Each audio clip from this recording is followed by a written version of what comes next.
Kabupaten Pali. Hari ini saya akan melaksanakan kegiatan pra-observasi modul 2.3 tentang coaching untuk supervisi akademik.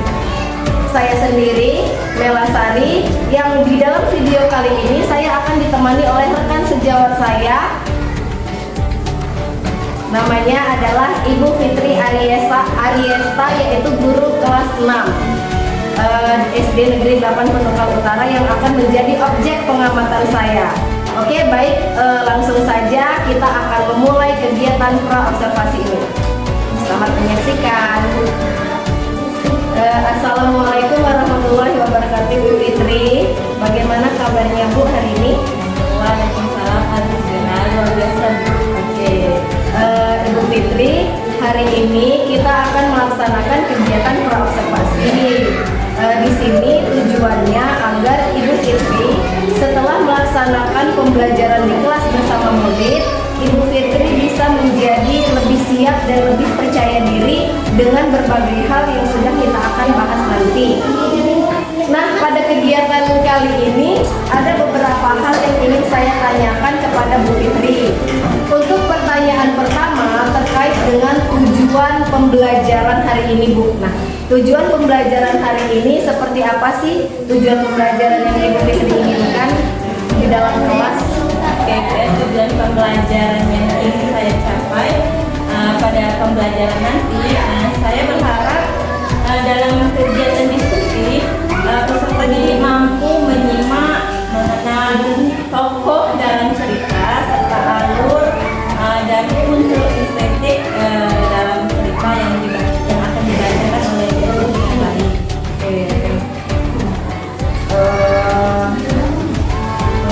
Berarti tetap catatkan ya? Ya, catatkan. Oke. Bisa.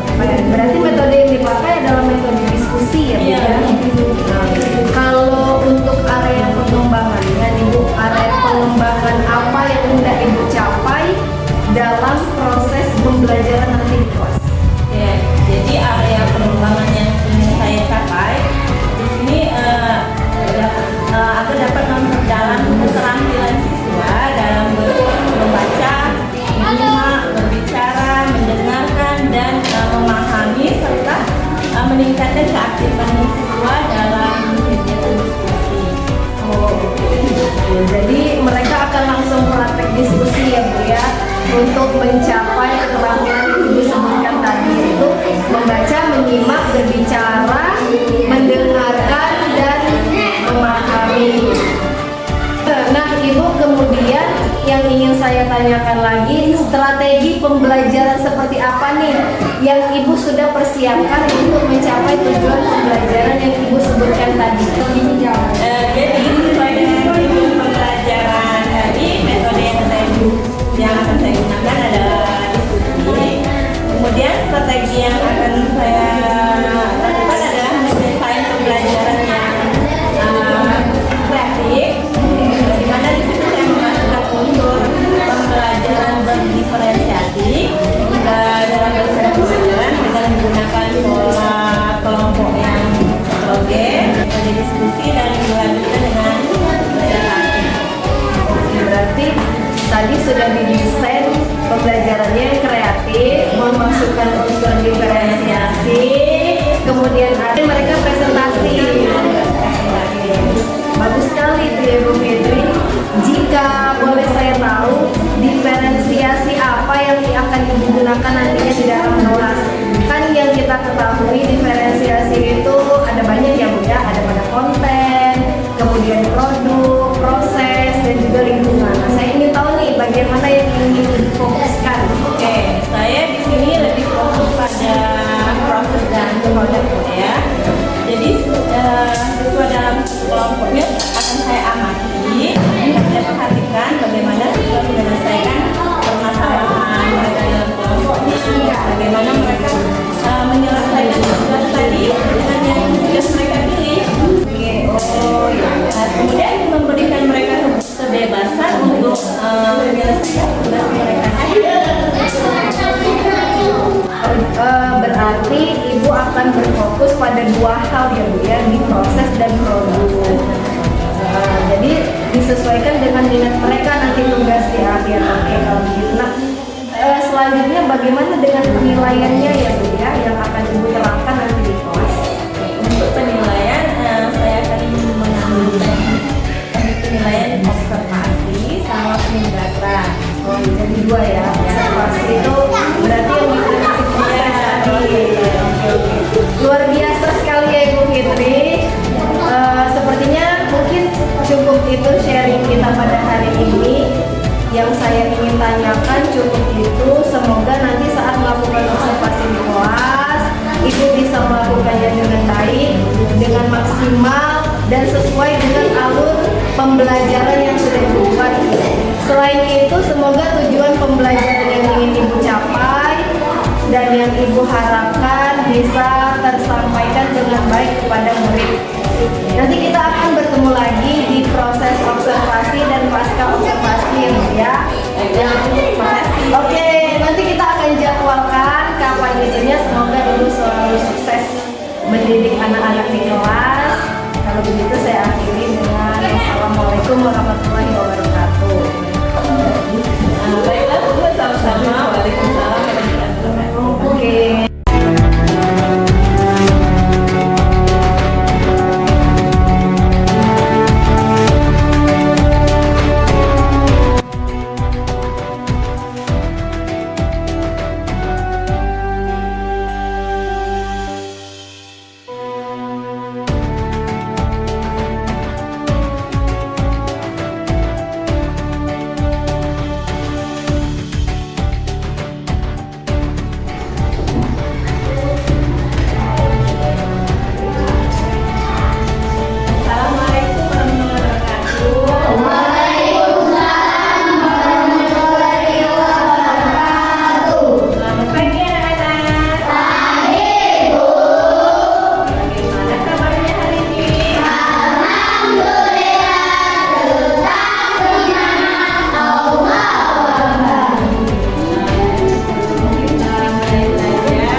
kita mulai belajar.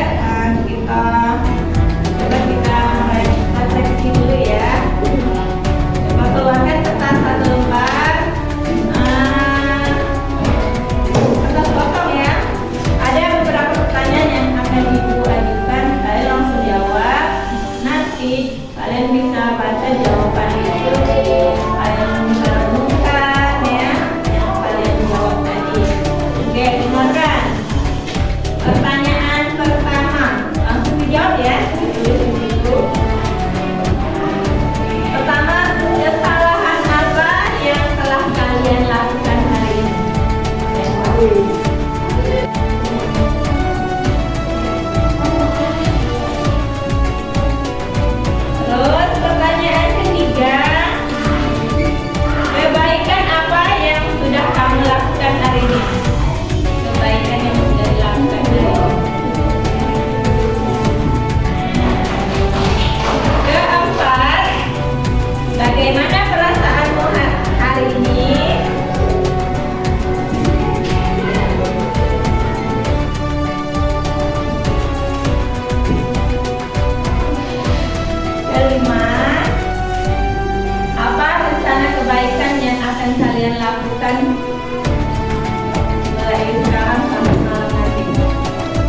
khawatir, dia merasa malu kalau harus ditemani orang tuanya.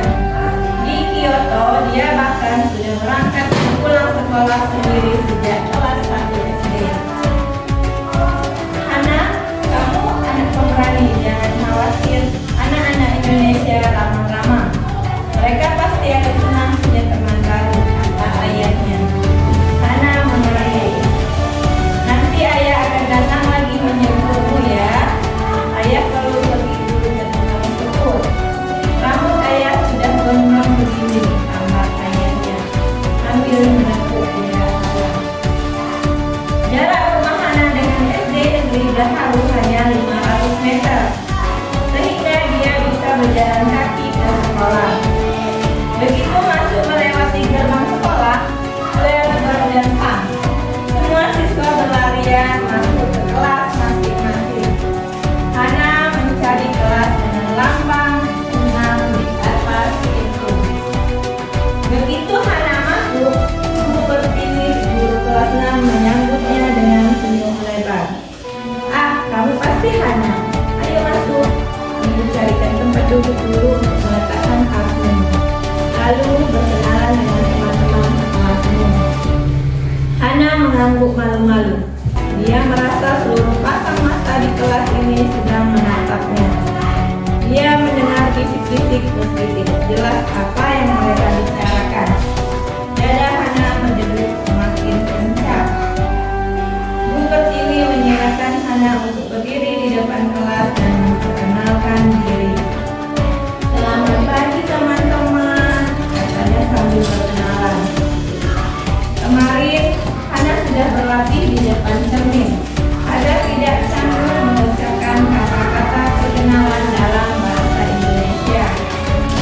Tolong suaranya lebih keras lagi biar semuanya bisa mendengar. TV. Nama saya Hana. Saya berusia 12 tahun.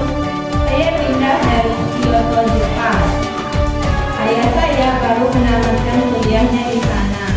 Kami pindah ke kota ini karena ayah saya akan bekerja di sini. Saya senang berkenalan dengan teman-teman semua. Arigato, terima kasih. Hana mengakhiri perkenalannya dengan menjura menunjukkan badannya. Ketika kembali berdiri tegak, dia terlihat senyum berkembang dari teman-teman sekelasnya. Hana lega, kecemasannya berkurang. Terima kasih Hana. Ada yang ingin kalian tanyakan pada Hana? Ujar Bu Pertiwi. Seorang laki-laki mengangkat tangan, mengacungkan tangan.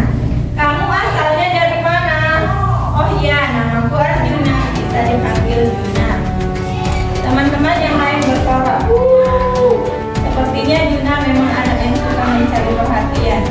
Hana bingung bagaimana harus menjawab pertanyaan Juna. Di Jepang, dia dengan mudah menjawab bahwa dia berasal dari Indonesia. Tapi di Indonesia, dia harus menjawab apa? Saya berasal dari Indonesia, kata Hana dengan pelan dan ragu. Teman-teman tertawa. Bu Pertiwi menengahi. Mungkin maksud Juna, Hana lahir di mana? Oh, saya lahir di Makassar. Berarti kamu asli Makassar, sahut Juna dari bangku paling belakang. Tapi ayah saya berasal dari Padang dan ibu saya berasal dari Sunda, tambah Hana. Menyanggah ucapan Juna kali ini. Ibu Pertiwi mengangkat bicara. Sekarang ini memang susah kalau ditanya asalnya atau aslinya dari mana, karena manusia semakin terhubung dan juga berpindah-pindah seperti Hana. Misalnya yang punya orang tua dari daerah dan suku yang berbeda, yang jelas Hana adalah anak Indonesia. Betul kan Hana? Hana mengangguk. Jadi apa yang membuat kalian mengaku sebagai anak Indonesia? Tanya Bu Pertiwi ke seluruh kelas. Karena kita lahir di Indonesia, jawab Salim dengan mengacungkan tangan. Tapi adikku Naomi lahir di Kyoto dan dia tetap anak Indonesia, sanggah Hana yang mulai berani menyampaikan pendapatnya. Hana benar, aku lahir di Berlin, orang tuaku Jawa, aku tetap anak Indonesia, sahut Ati, gadis berkacamata yang dulu paling dekat.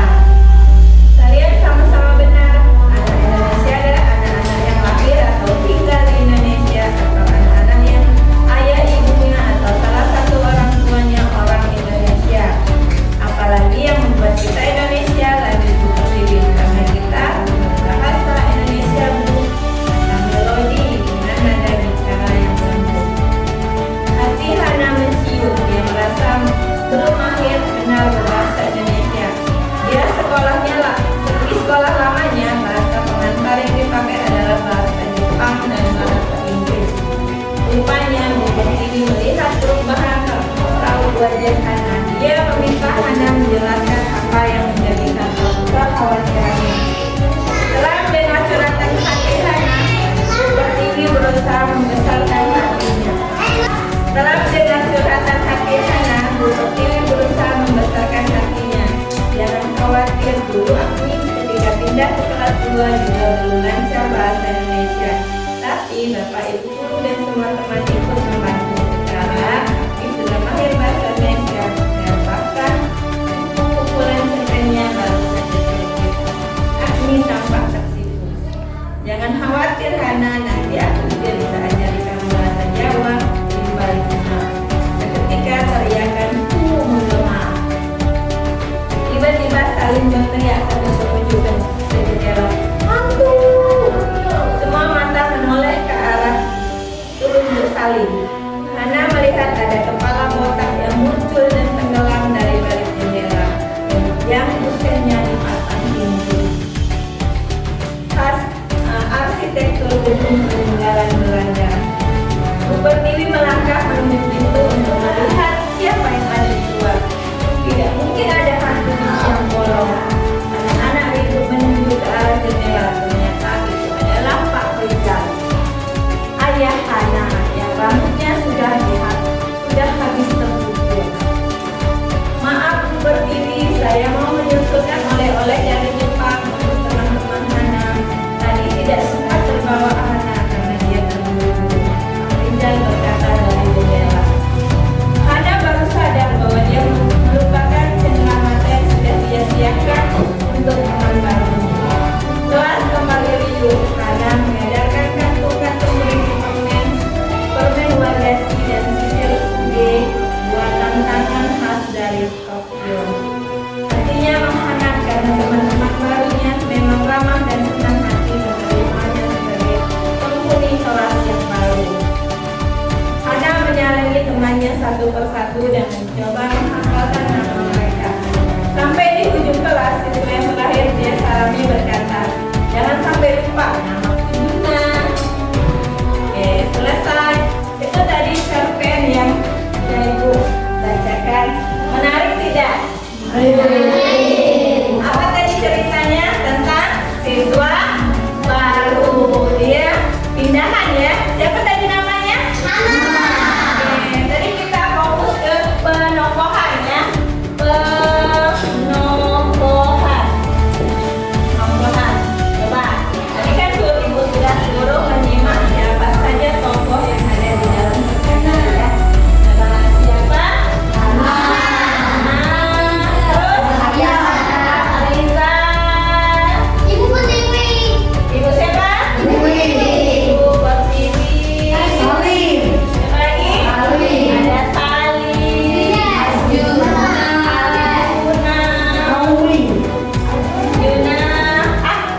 Agni ya.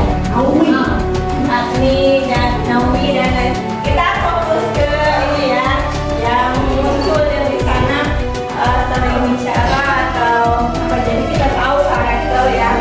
Ini tadi.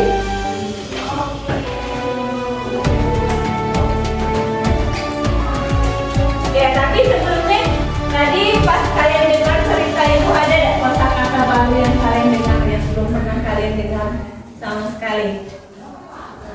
Ada kata-kata apa? Nah, ada tadi kata menjura, ada tidak? Menjura. Ada yang tahu menjura itu apa? Menjura itu menunduk.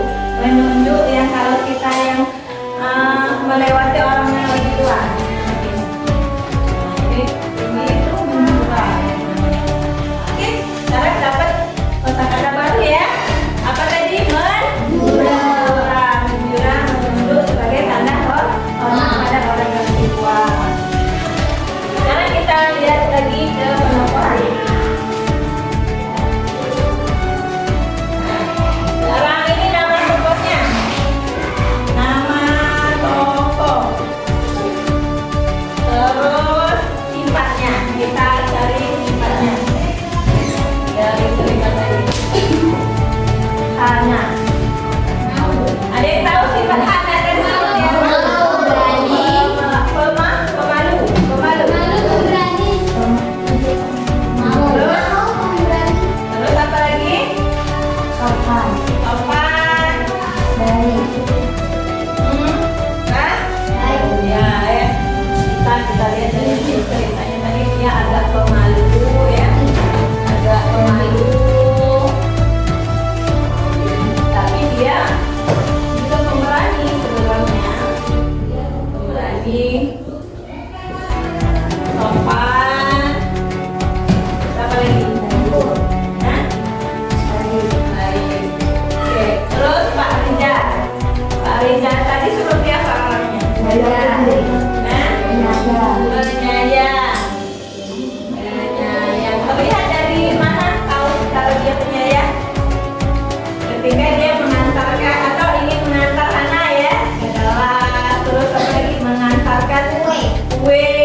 jadi lucu karena ada Arjuna teriak.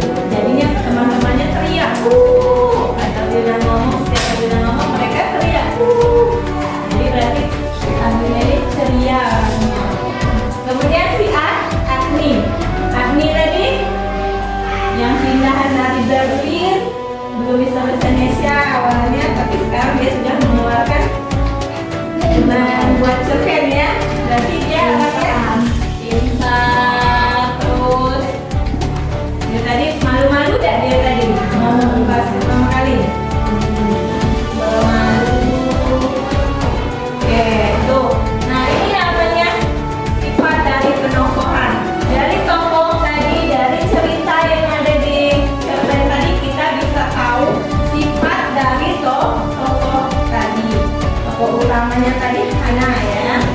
Nah ini sifatnya.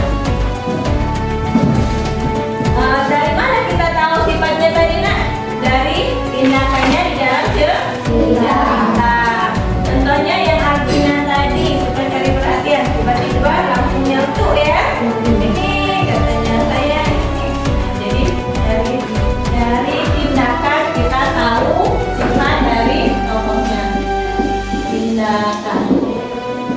Jadi kalau kita simpulkan alurnya di sini tadi apa? Apa yang kalian tahu tentang alur?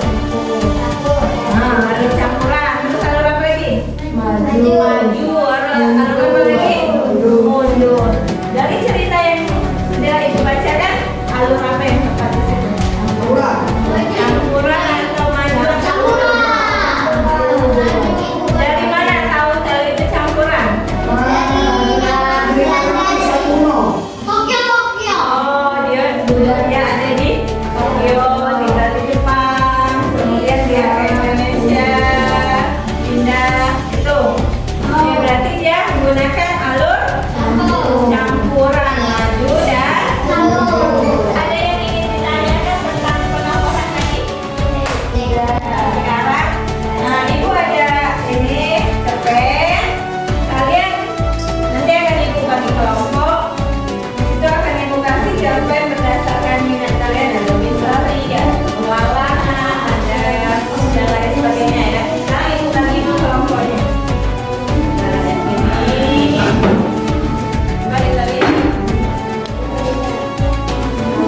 Nah, itu sana ya. Jadi ini kelompok 1 ya. Yang itu kelompok 2. Yang ini yang ibu ambil berbalik saja. Ini kelompok 3 dan ini kelompok 4. Ini ceritanya kelompok 1 tentang misteri ya, judulnya kejadian aneh. Diikat dulu ya. Sudah belum?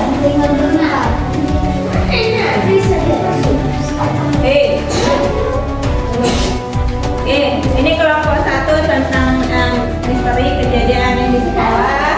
Kemudian kelompok 2 temanya petualangan di kerajaan Tania. Terus yang kelompok 3 petualangan juga ya, pencarian harta karun. Kemudian kelompok yang keempat itu petualangan ke planet Silon.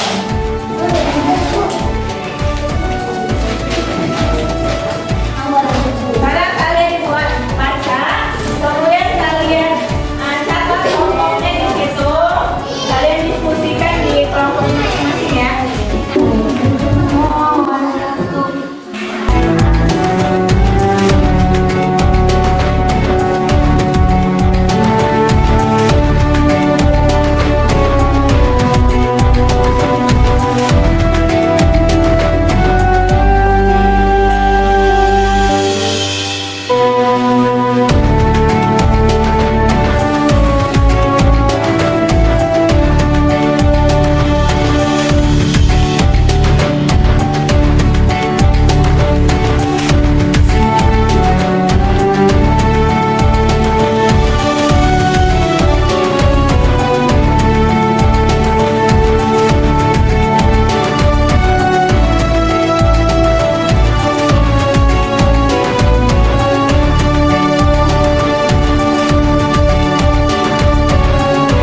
Assalamualaikum warahmatullahi wabarakatuh.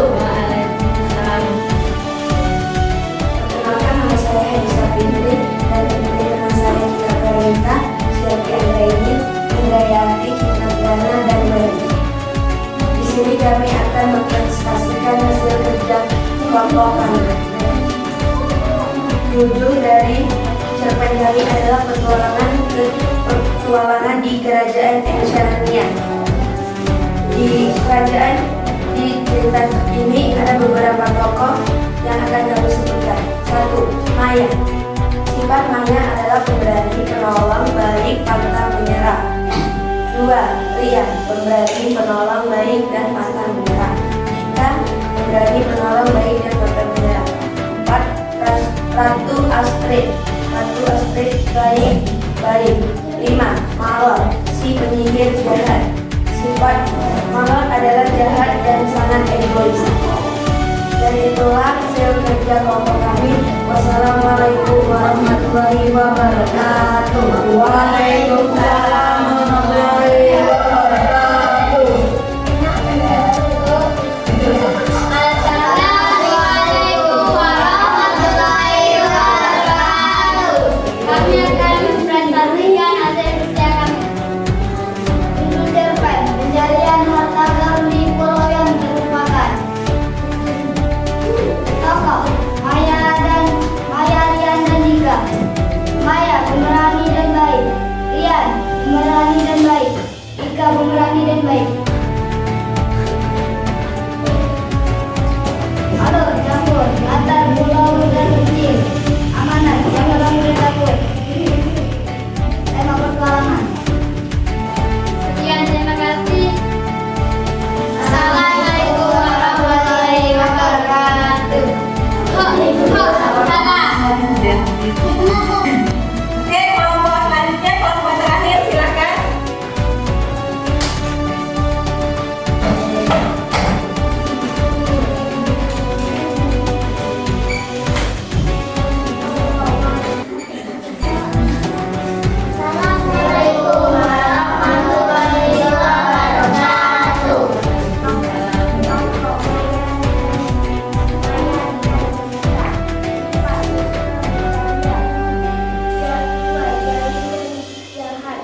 Assalamualaikum warahmatullahi wabarakatuh.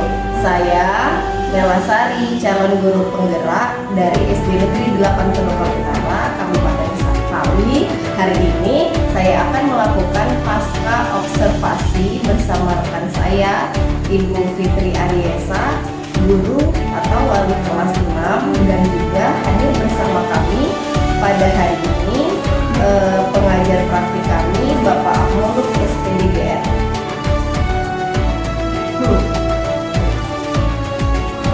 Assalamualaikum Bapak Akmuluk, bagaimana kabarnya pada hari ini? Ibu Fitri, alhamdulillah luar biasa ya. Hari ini saya akan melakukan pasca observasi untuk mengevaluasi atau merefleksikan apa yang sudah kita lakukan kemarin pada saat observasi di kelas. Nah, ada beberapa pertanyaan-pertanyaan yang saya ajukan nantinya kepada Ibu Fitri terkait jalannya proses observasi di kelas yang sudah kita lakukan kemarin ya Bu Fitri ya. Tujuannya ya tadi untuk mengevaluasi, kemudian merefleksi sudah sejauh mana sih proses pembelajaran yang Ibu Fitri lakukan. Nah, pertanyaan pertama di sini, saya ingin tahu apa yang Ibu Fitri rasakan setelah melaksanakan pembelajaran yang kemarin itu memasukkan unsur berdiferensiasi di dalam kelas. Alhamdulillah Bu ya, pembelajaran kemarin itu saya rasa sudah berjalan dengan baik. Saya juga mendapatkan hal baru di situ tentang perencanaan pembelajaran, yaitu pembelajaran Kayaknya itu baru pertama kita coba ya Bu ya di kelas. Bisakah Ibu ceritakan kembali nih proses pembelajaran yang berlangsung di kelas kemarin waktu pada saat kita observasi? Alhamdulillah, menurut saya sudah sesuai dengan perencanaan yang sudah saya buat, dan saya sudah menggunakan pembelajaran berdiferensiasi, di mana saya menyuruh siswa ya, atau membebaskan siswa mengerjakan tugas sesuai dengan minat mereka. Ya benar ya. Jadi kalau apa sih namanya itu anak kita suruh belajar sesuai dengan minat, pasti mereka merasa senang. Ya, mereka sudah senang dalam belajar. Senang, bahagia, berarti mereka itu merasa lebih berhasil dari hal kecil kayak gitu. Jadi kalau mereka bahagia, kita senang juga ya, semangat. Jadi semangat. Nah, kemudian Ibu Fitri, apa sih hambatan atau kendala saat Ibu Fitri melakukan proses pembelajaran berdiferensiasi di kelas? Kalau masalah kendala itu dalam pengelolaan siswa ya, kondisikan mereka, karena ketika mereka dalam kelompoknya itu ada yang sudah selesai, jadi kelompok yang sudah selesai tadi mereka itu berisik ya, jangan bicara sendiri, sibuk sendiri. Nah, kalau yang kelompok yang belum selesai itu mereka tuh masih butuh waktu. Kondisian siswanya. Ya sih, mereka tuh kadang-kadang kalau udah selesai tuh ngapain lagi, akhirnya ya sih. Cuman saat Ibu Fitri kasih kayak peringatan lah dulu nih, tapi mereka mau nggak? Ya terus ya. Nah, kemudian Ibu Fitri apa sih menurut Ibu dari proses pembelajaran yang sudah berlangsung kemarin, apa yang menurut Ibu kayak ini hasil gitu?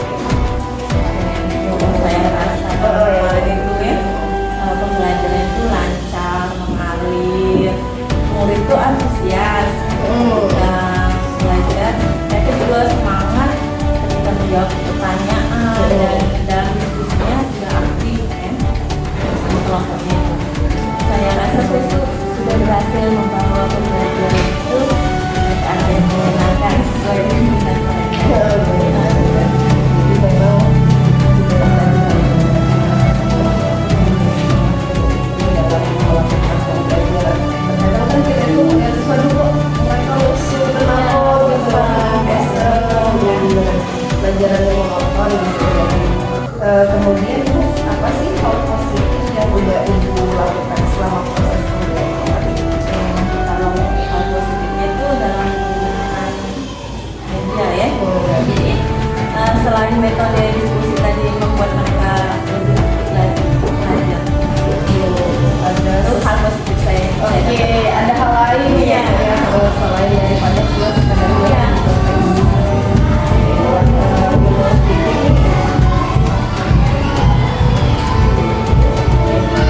Selanjutnya apa sih yang ingin ditanyakan dari proses pembelajaran yang Yang ingin saya tingkatkan itu dalam penggunaan metode pembelajaran itu, kalau ini bahan ajar yang bervariasi, terus melanjutkan atau meneruskan pembelajaran yang berpihak pada murid atau berdiferensiasi ya. Jadi selain itu saya lebih meningkatkan refleksi atau evaluasi khususnya pada diri